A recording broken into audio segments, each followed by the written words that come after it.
From NFL players trash-talking fans. Where you from, homie? Where you from? To NFL stars secretly hanging with Diddy.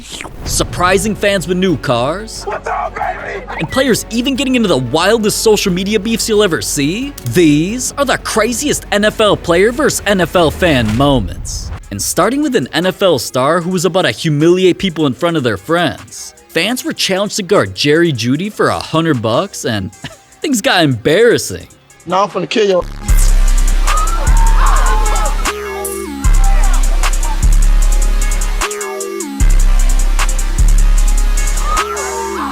Oh my god, Jerry humiliated everyone. But sometimes the players are the ones getting humiliated, like Tyreek Hill. He just tried switching from the NFL to go RAP, and it was about to get him clowned. My last name is Video. I come from the video.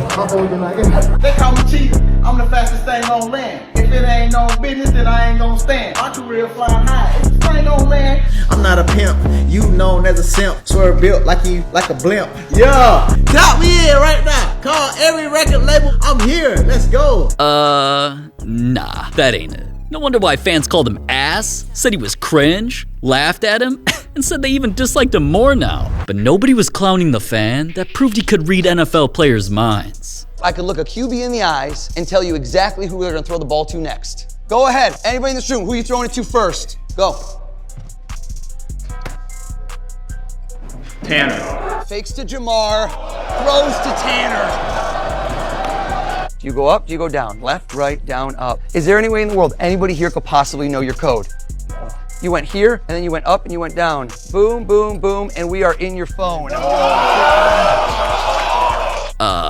I would have packed my stuff and dipped like this guy after seeing something crazy like that. But fans don't just read players' minds, man. Sometimes fans get arrested for trying to make players go blind. During a game, not only did this Bills kicker miss, then complain to refs that something distracted him. Their quarterback eventually threw a ball into the middle of nowhere and also told the refs that he couldn't see. Nobody knew what the hell was going on until footage released of a laser pointer being shined at players. Definitely not something you prepare for. It's one thing, the refs are part of the game and the fans are part of the game, but to get something else thrown into that mix is a lot tougher, especially on the road, Obviously the players weren't going to be happy, so the NFL launched an investigation to find out the suspect. That's when they came across a fan's viral tweet saying, "You see a green light on any of the Bills players? Just laugh, cause it's me." And I got Kyle Orton complaining to the ref when I got him with the laser. Now, bragging about crimes is obviously a dumb idea, especially when laser pointers can actually ruin people's eyesight and make them go blind. So not only did he get banned from the stadium for life, he was charged with disorderly conduct. But listen, not all NFL fans are disrespectful. I mean, even Diddy did a little something with some NFL stars a few times. But we'll get to the diddler in a minute, alright? Because sometimes fans do other things for players, like when they customize signs and give players a bracelet. That's what happened to Lamar Jackson, and he even wore it to his post-game interview. Then there's the other players who actually do things way more significant for their fans, like customizing a car. The NFL just started a show called Tackle My Ride, where players found superfans with ugly rundown cars like this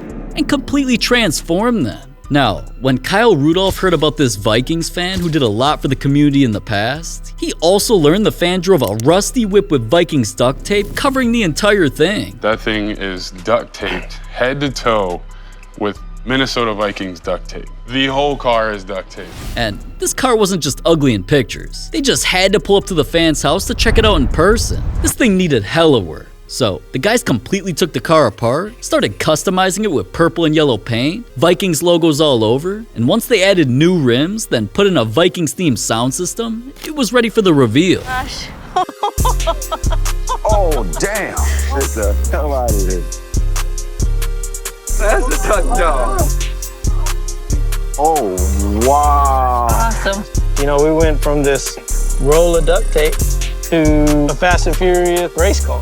And the fan wasn't just hype. Dude drove it out of there and took it straight to a Vikings game to tailgate. But a player making a fan happy is one thing. Other NFL stars go undercover just to embarrass their fans. What if I mask up, make sure nobody know it's me, and I go out there and perform, and then I'm gonna reveal myself and it's Justin Jefferson. It's good.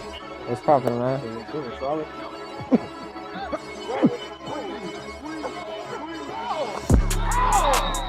I'm lit. I'm lit.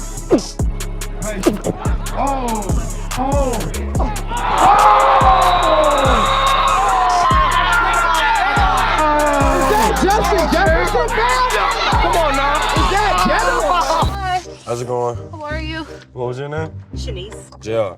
Casey. You like sports? Yes, I like football. I go to the Giant games. I was there last night. I'm a huge Giants fan. Giants? Mm-hmm. That's my The team. New York Giants? Yes, of course. Who's your people over there at the Giants? Who you like on the team? They're always gonna be Odell. I love him. Yeah. I'm not I gonna follow judge him on Instagram. you. I don't know how I feel about him. Always dancing all the time. You know any place to get a haircut around here? Oh, your hair looks cool. I mean, it kind of looks like ramen noodles, but... Ramen? Wow. Because mine is jacked. You see? Wait, no. Wait. Oh my goodness. Yeah.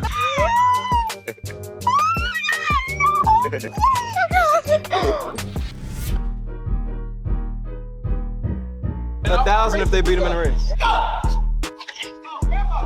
Oh my God, son! Oh my God! He took off. That man took off. Get up, man. Get up. You good? Yeah. Your hip all right?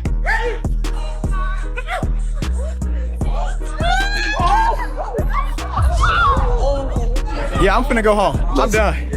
Man, I thought players doing their fans like that was crazy. Until I found out how much they deserve it for constantly beefing with players on social media. Sauce Gardner became the first victim after he posted a pic showing fans his new golf simulator. While most fans loved it, with even the official PGA account replying, one fan said, "It's a simulator to teach you how to not commit pass interference or defensive holding, man." Now, I didn't think something like that could get Sauce so pissed, but he instantly called her out saying, "Hey, I'm sure your husband wouldn't like it if I told him you DM me your OnlyFans link, would he?" Psst, Sauce? Hey, you mind sliding me that link? Anyways, Lamar Jackson's social media beef with a fan got so out of hand, even his own coach was concerned. That's because what he said was just so out of character for him. That's not the way he speaks. It's not the way he talks. It's not the words he ever uses. I've never heard him say things like that before. Because at the time, Lamar was trying to negotiate a huge max contract. But when he caused the Ravens to lose to one of the worst teams in the league, a fan said, when someone is asking for over $250 million like Lamar, games like this should not come down to their kicker. Let Lamar walk and spend that money on a well-rounded team. And Lamar was instantly pissed. He replied saying, "Hey, boy, shut the f*** up. Y'all be capping too much on this app. Motherfuckers never smelt a football field, never did shit but eat." Now, as hilarious as I thought the reply was, everyone got on Lamar's ass. He told the dude he needs to go eat something that you probably shouldn't be eating. Lamar Jackson saying some things that you probably shouldn't be saying. You cannot do this to the extent that you did it because we're talking about 300 guaranteed million, at least 250 guaranteed million. You are supposed to be the face of the franchise, and you fire back personally at this guy? Because what he said was just so out of character for him. That's not the way he speaks. It's not the way he talks. It's not the words he ever uses. I've never heard him say things like that before. Now, everything with that beef may have gotten out of hand, but the craziest social media beef between an NFL player and a fan actually had the player threatening to get him killed. Because during a game where Jermaine Whitehead was missing tackles, playing terrible defense, and causing multiple touchdowns, fans felt the loss was all his fault and sent out a bunch of different tweets criticizing him. This led to Jermaine threatening fans saying, "Hey, come get it in blood, made little boy. I'm out here with a broke hand. Don't get smoked. Don't get shot at, little. Can you whoop my football? Let me know when you need the address." And finally, dude even said, "I'ma kill you. That's on blood." Now, coming for people's lives like that didn't just get talked about everywhere the next morning. But when you threaten violence, you threaten to kill somebody, really, bro? I mean, is that, you let someone on Twitter talk you out of a $500,000 or $1 million job because you missed a tackle and the guy ran for a touchdown? It instantly got him cut from his team, and he hasn't been in the NFL since. But players and fans aren't just against each other when it comes to social media. Sometimes they go head-to-head in Madden, like when a fan got a chance to play against a Commanders player. Silent killer over there. I like it. And let's go. Run. Run. Yes, sir. That's touchdown. Woo! Wow. That hurts. He's going to take a shot at the end zone. Why not? Oh, everything falling apart now. You gonna run again? I don't know. What do you want me to do? You want me It's a to throw gusty it? call. Throw it right to me. had me nervous, had me practicing all week. They say he was really good. Yeah, that's a good game. Good game, man. For sure. Damn, man, get smacked. But I never thought an NFL fan could love an NFL player so much, they'd put him on their body for life. Right here. And I'll see you November 8th. I appreciate you. Thank you for everything you do for us, man. Man, I just got the greatest buck of all time signed my leg. And I'm on the way to the tattoo shop right now. Alright, now that's glazing on a whole new level. But sometimes NFL players are the ones that turn into fans when they get talked about by LeBron James. See, LeBron's been known to always hop on IG Live and predict picks for NFL Sunday. And during a week when he was gassing up the 49ers, this is a different beast. The Niners are looking like the best team in football. LeBron also specifically mentioned one of his favorite players. When you talk about Freddie G. Warner, he's just an absolute beast, man. Now, calling NFL star Fred Warner by his nickname made it seem like they were boys. Until Fred heard and started fanboying. So I get on my phone, of course, after the game. I'm checking the notifications, either tweeted at me or some Instagram mention of like, hey, looks like LeBron is a big fan of Fred Warner. I'm like, what? So I watched the video and he's talking about the Niners. He's like, yeah, the Niners are the best team in the league right now. Offense, defense. He's like, and my guy, Freddie G. Warner. And I'm like, Freddie G. Warner? Honestly, Fred was surprised LeBron even knew he existed. But I wasn't. LeBron's always talking about his fans. Everybody know ain't no party like a Diddy party, so. Yeah, that's what's up. And speaking about Diddy, some of the craziest NFL fan versus player moments only happened because of him. First off, Diddy did a little something with an entire NFL team that nobody saw coming. They usually like to instantly go turn up at the club.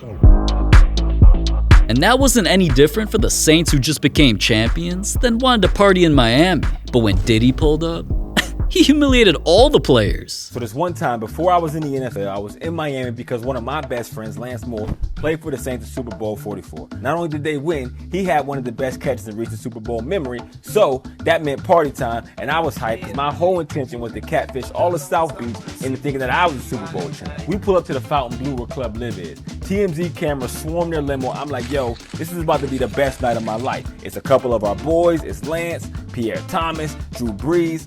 Okay, Drew Brees wasn't there, but there was other Saints players. Bouncer sees us walking up, and he's like, Champs in the building. Lance, that catch was crazy. Lance like, thanks, bro. But we at capacity. Y'all can't get in. Lance like, we're getting tables, though. He's like, nope. Diddy bought every VIP table for the night. Right then, Diddy comes through with an entourage of about 752 people, tips his hat like, good game, gentlemen, and strolls right on by. Man, I ended up partying with the Super Bowl champ and some hole-in-the-wall techno bar on the outskirts of South Beach. Trash. Now, Diddy flexing on an entire team is wild, but it ain't the craziest moment he's been a part of with an NFL player. Because not long after Diddy was arrested for plenty of nasty crimes, and the world found out that he's a freak with baby oil, some videos of his suspicious parties resurfaced, like this one that showed Diddy making a toast around rappers and an NFL star. We're gonna keep staying together. We getting tighter. You know what I'm saying? NFL fans instantly noticed Leonard Fournette there, so they started tweeting funny memes. Better hide your baby oil. Said things like, Leonard Fournette getting down and dirty in the freak-offs, and the f*** is Fournette doing there, man? One fan even tagged him to say, I know them cheeks was hurting after Diddy got through with you, dog. Sometimes these NFL players just gotta watch who they hang out with, man. But sometimes, you just gotta trust me and click this video, man. It's free. There's no reason not to, man. It's right here, it's that easy, click it.